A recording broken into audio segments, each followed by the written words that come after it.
Hello, Bike Virginia family. This is the Bike Virginia team giving you a quick welcome to the 2023 tour. This is the first of a few videos that we will provide you about the event as we get closer to registration time or to arrival time. And I wanted to provide you with a couple of things here to give you a general overview about the map of the tour, as well as some important tips to think about as you are preparing for your vacation with us. So I'll jump in with a couple of maps here that I want to share with you and provide you with some transportation arrival information to start with. So this map shows the Stanton area, and I know that we've told you multiple times that we're being hosted by the Frontier Culture Museum.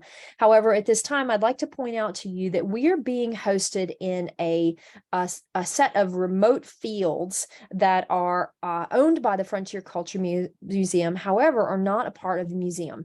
And the museum actually has been getting quite a few calls about parking. So we wanted to just remind you that the museum is not in charge of event logistics. Our organization handles that completely. And we have a specific designated area here away from the actual culture museum where our event activities are taking place.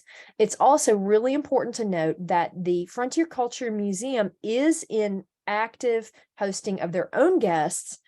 They are actively hosting their own guests the same weekend we are there, and we will not be allowed to utilize any of the parking at the event at the Frontier Museum site, which is down here in the lower portion of the map here. These are off limits parking areas. So I'll get to more detail about actually where we are parking now and show you the best way to access our event space. We will be bringing most of our guests here in between McDonald's and Chick-fil-A and entering through this roundabout, coming down George M. Cochran Parkway, past the Aldi. If you'd like to look up address for something in Stanton, you could look up one of these restaurants, McDonald's, Chick-fil-A, or the Aldi grocery store. You'll be coming down along the George M. Cochran Parkway and parking in this field. This is our event parking space here for our camping guests as well as our hotel guests. And I'll give a zoomed in view of the event space in a moment with more of amenities marked on the map. But I'd also like to indicate this blue line here that I've marked. This is where some of our large RV campers will be parked, and we will be notifying you individually if you've been assigned to this parking lot based on the size of your RV. And that would be entering on Frontier Drive next to the Sheets Museum.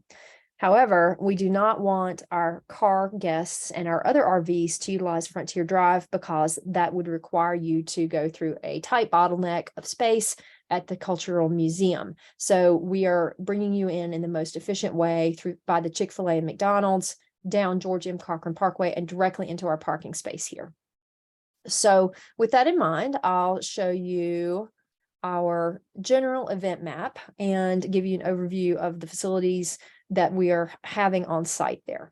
As indicated, George M. Cochran Parkway will be your entry, and you'll come in there, turn right into this field. This is where our volunteer Boy Scouts will be meeting you to help you park in this field. All the car parking will take place here. If we have any overflow RVs, there may be a couple of RVs in this lot as well. The bulk of our RVs are going in this field and on one end, and the small end of this field here would be utilized for tent camping if someone wishes to camp in that area. The shower truck is located here next to the fire hydrant, and this is where you'll be able to access drinking water as well. Our food trucks will be located along this gravel driveway. This is a closed road. Only event staff and vendors are going to be driving in on this roadway. Porta-johns will be located in this area. Tent camping in this field. We'll be having our camping kitchen, camp kitchen, where you can cook, located in this general area at the lower end of the field. This is being determined by the fire department at this time, so we'll have a more detailed map in your event ride guide, which will be coming to you in email. But in general, this gives you an overview of the places where you'll be able to access water, where the camping will be, where the food trucks will be, portable toilets, etc. And once again, this map may change. We're going through our health department inspections and fire department final inspections prior to the event at this point, and then those organizations will be coming on site at the event and can change things on the fly as well. So again, this is just a general overview. But again, just to remind you, the important thing is that we're parking here. We are not parking at the Frontier Culture Museum's paved parking areas, and that all of our activities will be cordoned off in this space, except for a couple of RVs, which will be located over in this parking area as well. So that brings us to another important topic. We're going to talk about charging now. So this is a question that's coming up a lot, is how will you be charging your devices? And as you notice, this is a field environment. We're actually camping in a pretty remote area. So the only charging that will be available will be provided by generator, and that generator is operated by the shower truck. So they will be providing about 40 charging ports at the shower truck location. You'll need to bring your own cord and your own charging cube, and this will be appropriate for charging your phones and your Garmin devices and possibly your lights, things like that. However, this charging situation does not support charging of e-bikes. We do not have enough time or capacity to charge e-bikes on site at this location. If you are utilizing an e-bike for the event, which we welcome e-bikes, but we would request that you stay in a hotel or an Airbnb so that you can manage your charging there, or be prepared to bring enough batteries for your own riding experience for the weekend. So that could possibly require you to purchase additional batteries. And some people have asked questions about how will they manage to keep their phone charged during the day since they're doing navigation. We do recommend that you carry a backup battery power supply with you. And they make some really great small ones that can fit right into your jersey pocket or into your bag on your bike. And that allows you to have enough charge to carry you over in case your phone would go dead.